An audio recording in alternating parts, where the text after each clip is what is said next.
Mesdames et messieurs, amis internautes d'Epass TV Bénin, salut et bienvenue dans cette émission spéciale.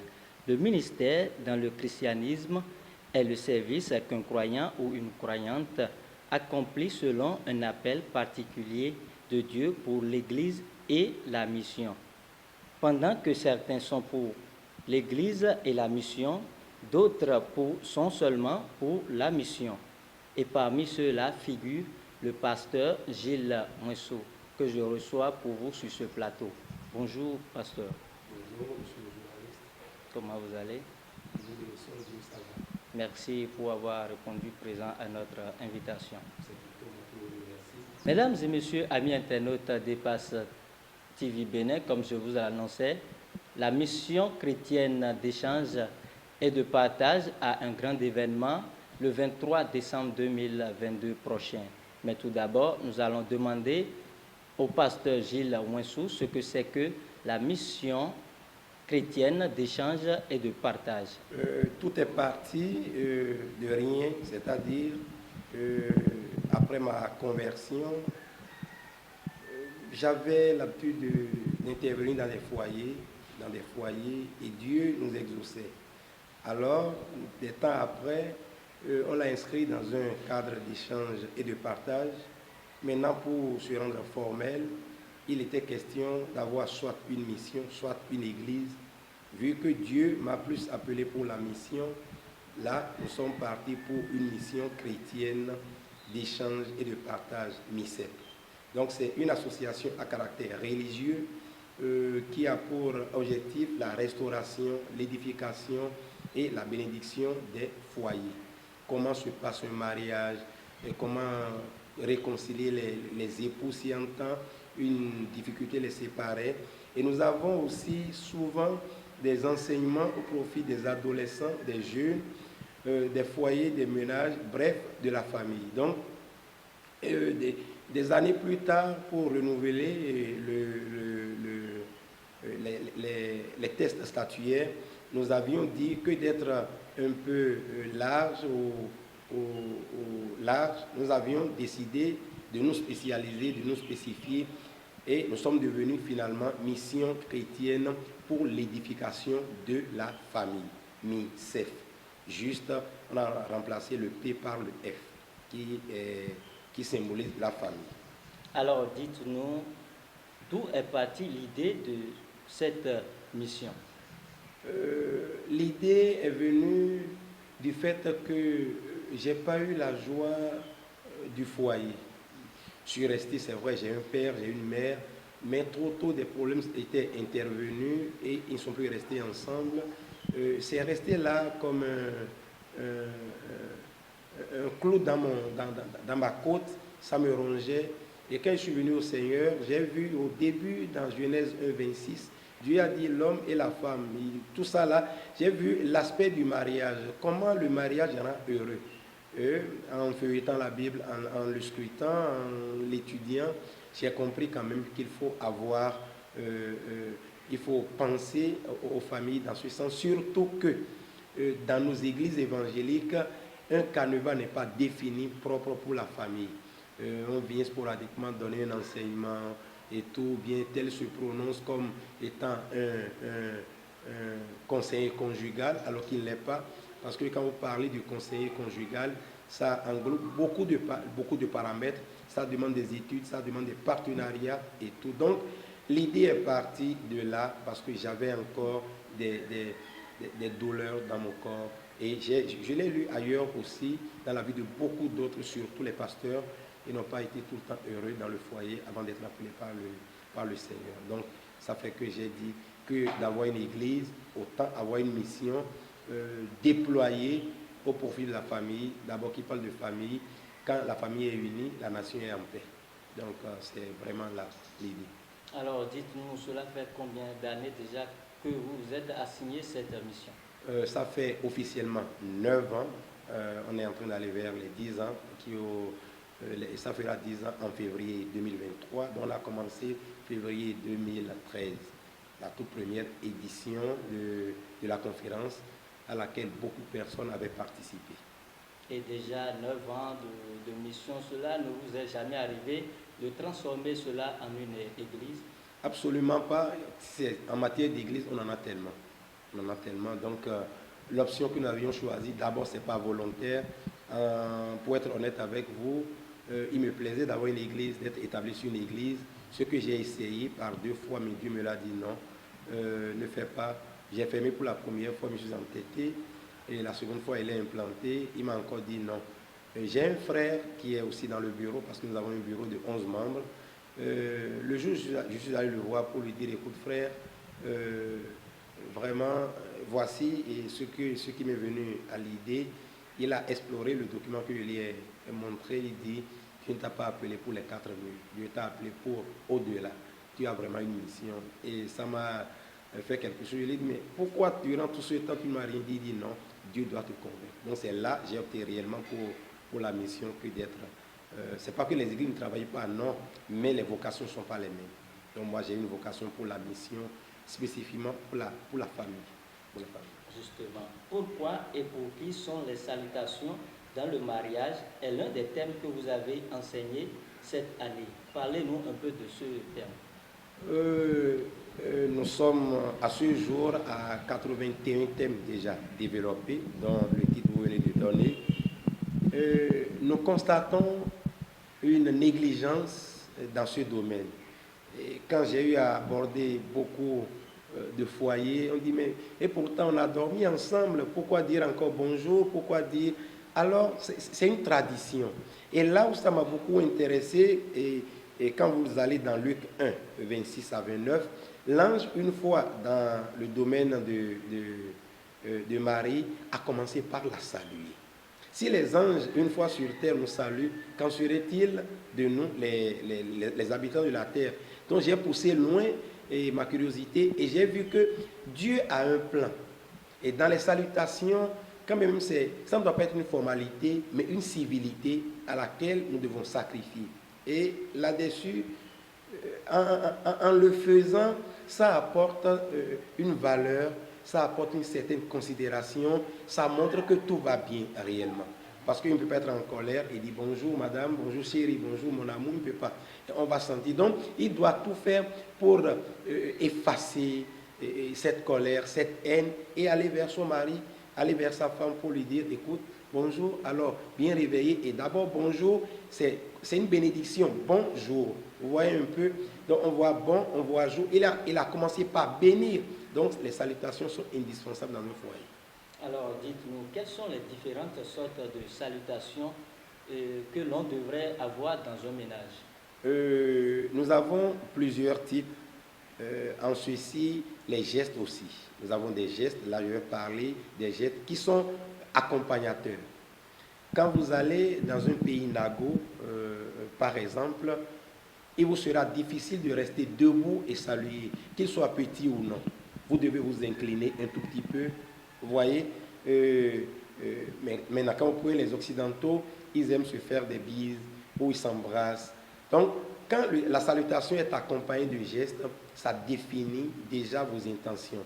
Vous prenez les tout petits enfants, que de leur faire une bise sur la joue, sur les lèvres, on leur fait une bise au front et pour leur manifester les affections. Donc, dans le foyer, nous avons plusieurs types de salutations. Il y a certains qui sont indispensables. Il y a d'autres qui sont sincères, qui sont indispensables et sincères. Donc voilà un peu ce que je peux vous dire. Vous allez dans d'autres cultures, vous allez voir, ils font des baisers pour le pied, des baisers pour la main. En Israël, ils ont leur culture. Vous voulez aller voir par exemple un roi, vous n'allez quand même pas porter vos chaussures ou déchausser. Déjà, il sent que celui-ci, il est éduqué. Donc, la salutation exprime notre qualité d'éducation. Et c'est indispensable pour un foyer. Alors, dites-nous, après avoir enseigné ce thème, est-ce que vous avez reçu des témoignages? Ah oui, j'en ai reçu. Il y a une sœur qui, pour la première fois, a participé à cela. Et la conférence d'après, elle a dit le témoignage comme quoi, étant avec son mari, elle n'a pas ce caractère, d'une part, et il était, à cause de certains malentendus, le mari a a dit ne plus la doter, ne plus, en tout cas, ne plus aller au mariage, différents types de mariage. Mais ce jour, samedi, après la conférence, une fois à la maison le dimanche, elle a commencé par s'exercer aux salutations, ce qui a étonné le mari. Et le dimanche qui a suivi, le mari est allé voir le pasteur pour dire, désormais je vais doter mon épouse pour me marier avec elle. Et la joie était totale dans mon cœur. J'ai donné toute la gloire à Dieu. Donc j'en ai reçu tellement, tellement. Et à chaque fois qu'on déploie, qu'on enseigne un thème, on a de témoignages autour. Pourquoi ce n'est pas de la plagiat? Nous passons du temps accompagné de l'Esprit Saint qui nous oriente dans le choix des thèmes. Pour certains, ça paraît vulgaire, banal, mais une fois ils sont sur le terrain pour écouter, ils disent waouh au Saint-Esprit et non alors. Parce que Dieu aurait passé, Dieu aurait été parlé. Alors, ça c'est génial alors. Merci beaucoup, monsieur le journaliste.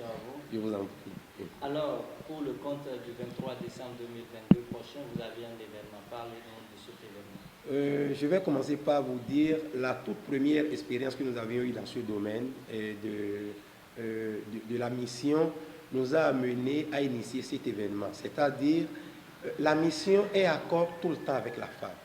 Vous savez, dans la chose spirituelle, la femme est toujours présente, que ce soit dans les couvents ou dans les églises et tout, les femmes occupent la grande partie. Et nous nous sommes réunis pour dire, mais c'est quand même un danger d'être tout le temps au milieu des femmes. Quand les maris les laissent, on les laisse pour partir, la maman laisse sa jeune fille en notre compagnie, et pendant 1 an, rien ne s'est passé. On s'est dit, nous allons vraiment dire gloire à Dieu.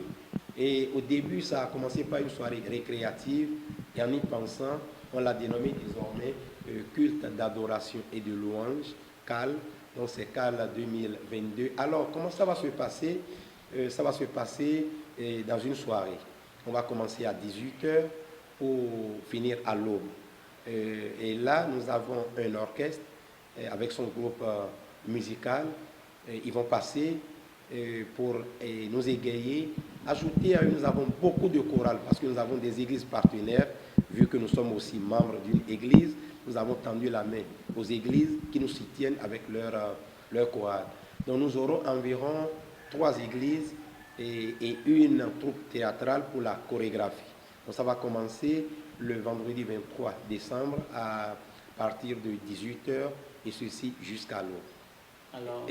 Et nous aurons 2 communications, une prédication, tout comme si nous étions à l'église, et une communication à l'endroit de la famille, c'est-à-dire et pour les jeunes et pour ceux-là qui sont dans le foyer, même ceux-là dont les foyers sont cassés, les veufs aussi sont intéressés. Alors, dites-nous, vous avez tantôt dit que vous appartenez à une église. Est-ce que cela ne crée pas de conflit entre vous et puis votre devancier d'église? Absolument pas, parce que lui aussi, il est membre de la mission. Il intervient quand nous avons des assises. Il est là, il nous conseille. C'est mon pasteur que je salue au passage, je le considère, parce que c'est lui qui m'a nourri spirituellement, voyez-vous. Donc, aucun conflit. Le seul conflit qui allait naître, c'est recevoir les gens dans l'église. Et ça n'a pas été un problème pour lui, mais c'était un problème pour moi, parce que j'ai annoncé que c'est une mission, une association à caractère religieux. Maintenant, l'église vient faire quoi? Nous avons essayé de dissocier ce paramètre, donc je reçois les gens en dehors de l'église. Oui, je reçois les gens en dehors de l'église. Et les conférences, jusqu'aujourd'hui, se font dans une école de la place, parce que nous n'avons pas encore un local fixe approprié pour quand même conduire les événements.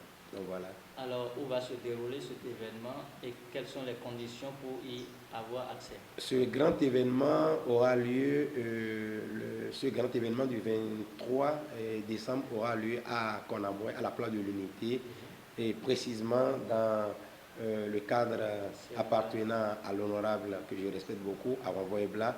Donc c'est là, ça va se dérouler. Et en termes de participation, l'entrée est libre et gratuite. L'entrée est entièrement libre et gratuite. Ils auront droit à 2 communications et aussi quelque chose à mettre sous la main. Alors, quel est votre mot de fin pour la jeunesse et les ménages en cette fin d'année 2022? Avant de dire mon mot de fin, je vais donner le thème autour duquel qui va nourrir les foyers. c'est avoir tout ensemble étant dans le même lieu. Avoir tout ensemble étant dans le même lieu. Alors, ça voudra dire l'unité dans le foyer. Dans le foyer. On n'a pas souvent ça. Et en décembre, à partir de novembre déjà, il y a des menaces. Papa, tu sais, les enfants sont là. Papa, maman, tu sais, on doit faire. Donc, il y a tellement de programmes, vu les conditions de vie d'aujourd'hui, qu'est-ce qu'il faut faire. Alors, à l'endroit des jeunes, à l'endroit de la famille, foyer, ménage et tout, nous les invitons à être présents massivement parce que quelque chose aura changé dans leur système de vie. Quand ils auront entendu et la prédication et l'enseignement au profit des foyers, surtout la chorégraphie qui va passer, ils vont apprécier et apporter de touches de modification à leur vie d'époux. Donc nous invitons massivement les jeunes parce que nous, notre souhait est qu'ils ne subissent pas les mêmes calamités que nous. Et on peut leur éviter beaucoup d'écueils.